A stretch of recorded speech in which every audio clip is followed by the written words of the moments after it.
la pregunta sería, ¿cuáles son los síntomas comunes de la ansiedad y se diferencia de alguna manera de algún momento de estrés normal que podamos llegar a tener, ¿no? ¿Cómo sabemos que es ansiedad y no, como decimos nosotros, no, estamos pasados de rosca ya, bajemos un poquito?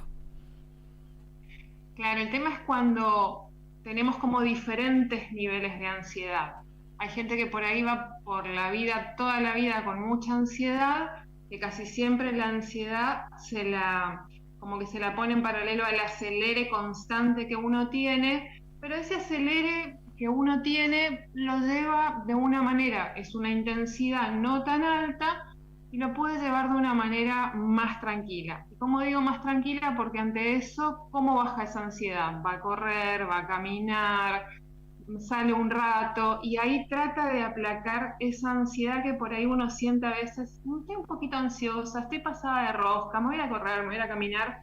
Y esos son los mecanismos que en ese momento el sujeto encuentra para poder bajar esa ansiedad que tiene. Ahora, ¿qué sucede cuando los niveles de excitaciones motrices son más altos? ¿Y por qué digo excitaciones motrices?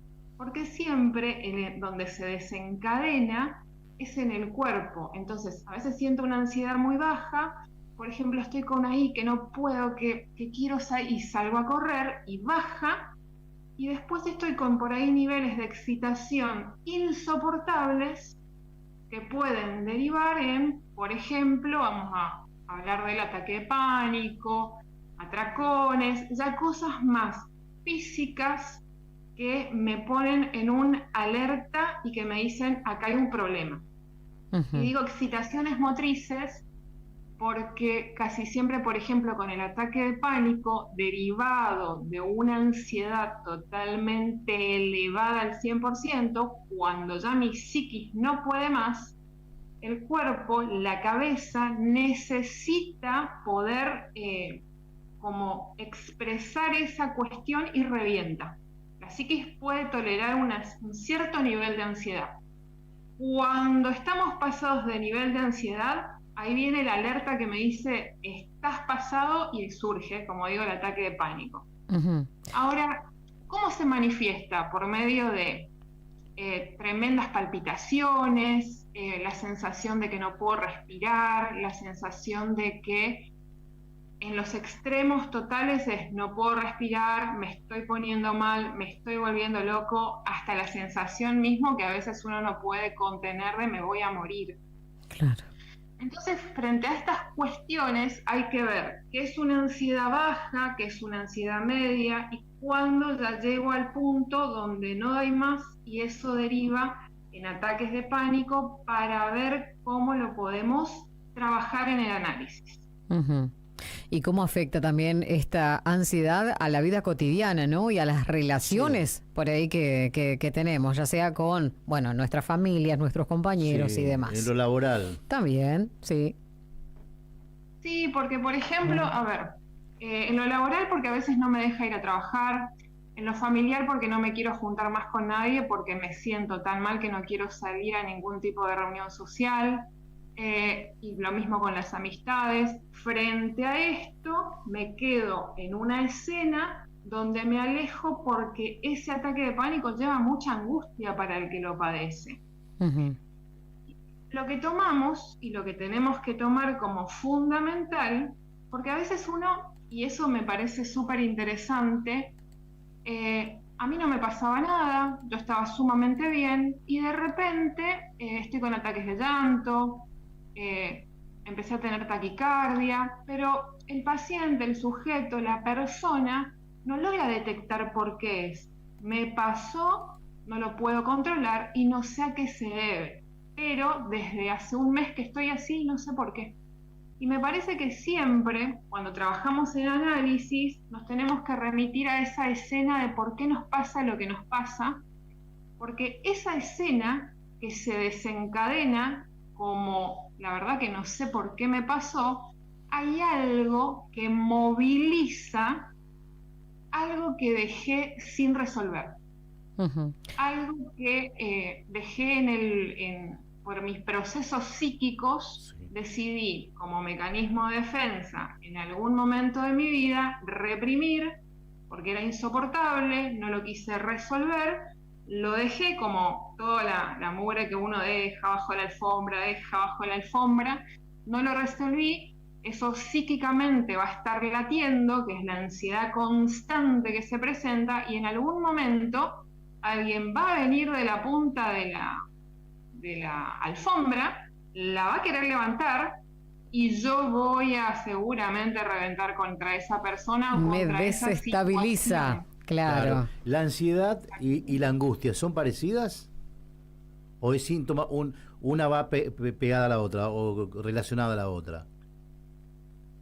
Una va relacionada de la otra. La angustia es como esa alarma constante que nos pone enfrente de lo que estamos, en el peligro en el que estamos. Me angustio porque mañana no quiero ir a trabajar. Sí. Me angustio. Me angustio porque mañana tengo un examen y no lo quiero dar porque no estudié lo suficiente. Me angustio, tiene un quantum, un afecto de tristeza. De ansiedad. ¿En qué momento es bueno recurrir a un profesional? ¿O en qué momento debo recurrir a uno? Que estamos frente a situaciones que físicamente y mentalmente nos hace mal, que uno lo sabe, lo detecta, porque no quiero ir a trabajar, la estoy pasando mal, no quiero ir a la facultad, me está costando, hay alguien en particular que me molesta y no sé por qué. Esas son las cuestiones que uno detecta como algo que donde no la está pasando bien. Claro. Y ahí es donde uno tiene que empezar a indagar por qué. Cuando no puedo salir solo, digamos, ¿no? Cuando ya hice de todo y no puedo. Sí, porque vos fíjate, como un ejemplo muy chiquitito, hay algunas teorías que se utilizan más en Estados Unidos como de más conductistas, que ellos la utilizan un montón como una especie de ambientación, donde te dicen, por ejemplo, ¿no?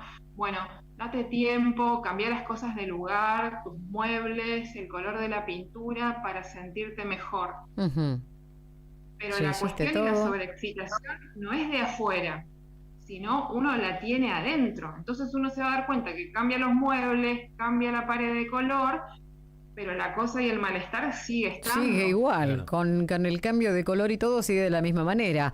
Andrea, y bueno, y acá los oyentes también van preguntando, ¿no? Si la ansiedad siempre, bueno, termina en una depresión o puede derivar en un trastorno tipo TOC. Habría que ver en estas cuestiones tipo TOC, ya estamos por ahí hablando de algo más de las neurosis obsesivas, donde el cuerpo va a tratar de, frente a esa problemática que se avecina, en vez de que el cuerpo vaya en modalidad que se desprenda un ataque de pánico, por ejemplo, en la histeria, que es una de las estructuras que trabajamos en psicoanálisis, vamos a ver cómo el que paga el pato es el cuerpo. Entonces, no voy al trabajo porque, ay, me enfermé, me duele la cabeza, me subió fiebre, ¿no? Uno pone síntomas, y del lado más de la neurosis obsesiva, uno lo que coloca es el pensamiento. Y de esto viene el TOC, por ejemplo. Si no me lavo las manos 10 veces, algo me va a suceder. El pensamiento que no puede. ¿Por qué? Porque en ese lugar, en vez del síntoma, pongo el pensamiento a laburar y no puedo parar de pensar. El TOC vendría más por ese lado, digamos. En tanto y en cuanto no hago algo, algo va a suceder. Que también tiene que ver con lo irresuelto, ¿no? Claro, ¿hay algún tipo de tratamiento, digo, hablando, ¿no? Algo que sea más efectivo para tratar la ansiedad, tanto a corto como a largo plazo? Que lo podamos implementar y para mejorar también nuestra calidad de vida de alguna manera, o estar ansioso todo el tiempo también debe ser, ¿no? Manejar todo eso también, bueno, cuesta. Siempre a corto plazo, las medidas a corto plazo van a ser algo momentáneo para que uno en el análisis lo pueda elaborar a largo plazo. ¿Qué quiero decir con esto? Cuando yo tapo una escena que me hizo mucho daño y la reprimo como algo defensivo que me sirvió en ese momento para no querer pensar, eso va a estar en constante, va a latir en forma de ansiedad, hasta que un día salga. Sí. Para llegar a eso hay que trabajar un montón, ¿no? Porque la represión actúa como algo que nos defiende psíquicamente, pero pagamos el pato por otro lado. Entonces, a largo plazo uno lo labura en el análisis, y en el a corto plazo, mientras uno lo labura en el análisis, para ir desandando esa historización que tenemos, de lo construido y de aquello que nos duele, nos molestó, en el a corto plazo tenemos que tratar de tener algunas terapias. A bajar la ansiedad, o sea, con ejercicio, meditación, acompañarlo con pequeñas cosas que nos hagan bien en el día a día. Siempre, como máxima, tenemos que tener que sobre un exceso de displacer hay que ponerle un poco de placer.